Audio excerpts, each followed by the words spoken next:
Every time I go to the Midwest Horse Fair, I walk in thinking I have a plan. Like, I'll start with the vendors, then head to the Coliseum, and go through everything in order.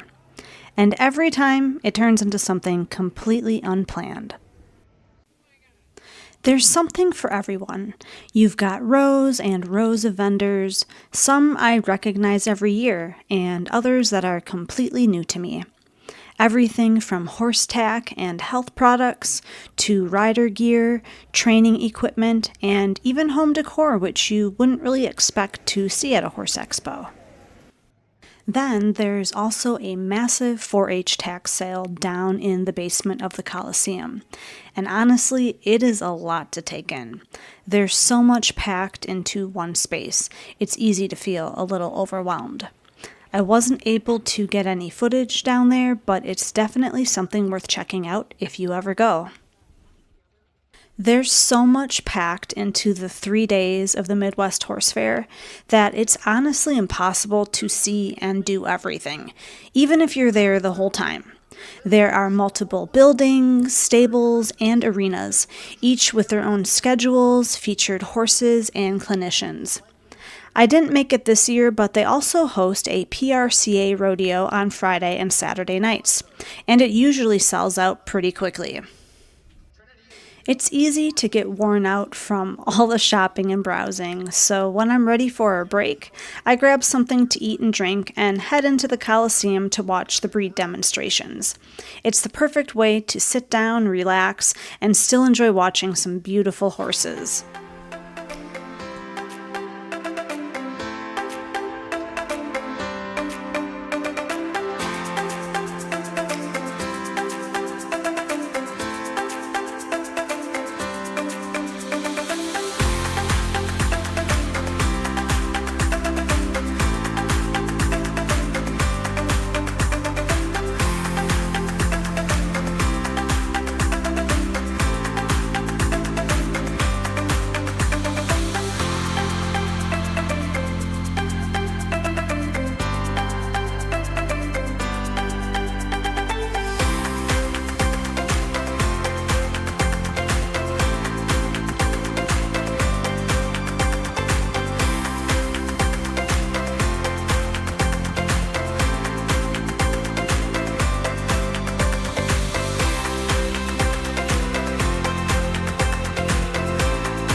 Watch that inside tire, right through the hip of the inside horse on my side. It's actually going to back up. Ordinarily, you can get just a spin there right over it, but backing it up is even better. That's how tight they're turning.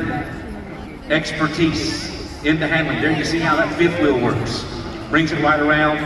That inside tire has not moved to the inside yet. That wheel, perfectly done. How about a hand for him if you would? What made this year even more special was the return of Cirque Ma'ceo. It had been over a decade since they last performed here. Here are a few highlights from the show. After that, I'll take you through everything I brought home from the fair.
Even though there's a farm and fleet about 30 minutes from where I live, I always head straight to their section when I get here because it fills up fast.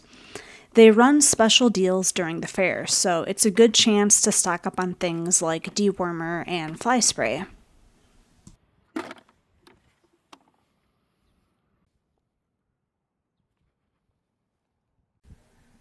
I've seen this shedding tool before and figured it was time to try it out, because they definitely get fluffy around here in the winter.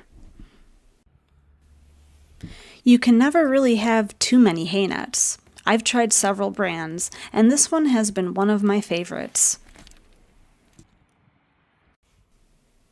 I'm not a fan of changing out a whole bridle just to swap bits, so I grabbed an extra head stall. The leather quality is great, and I believe it was around $22.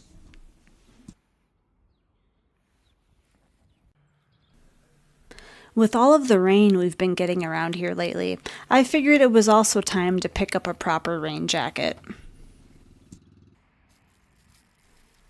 In a previous video, I mentioned I was hoping to find a more Mullen-style bit for Peachy, and I ended up finding this used Myler Western D. These usually retail around $150 to $180, so I was really happy to pick this one up for $90. Since it's used, I'm being extra cautious, like with any used horse equipment, because illnesses can spread easily, especially at large events like this. You never really know what something may have come into contact with. So I'm wearing gloves while handling it, and next I'll show how I clean and disinfect it.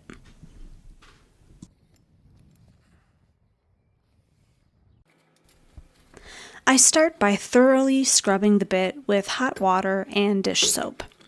Then I rinse it well a few times. After that, I soak it in chlorhexidine solution mixed with hot water for at least 15 minutes, and then give it a final thorough rinse.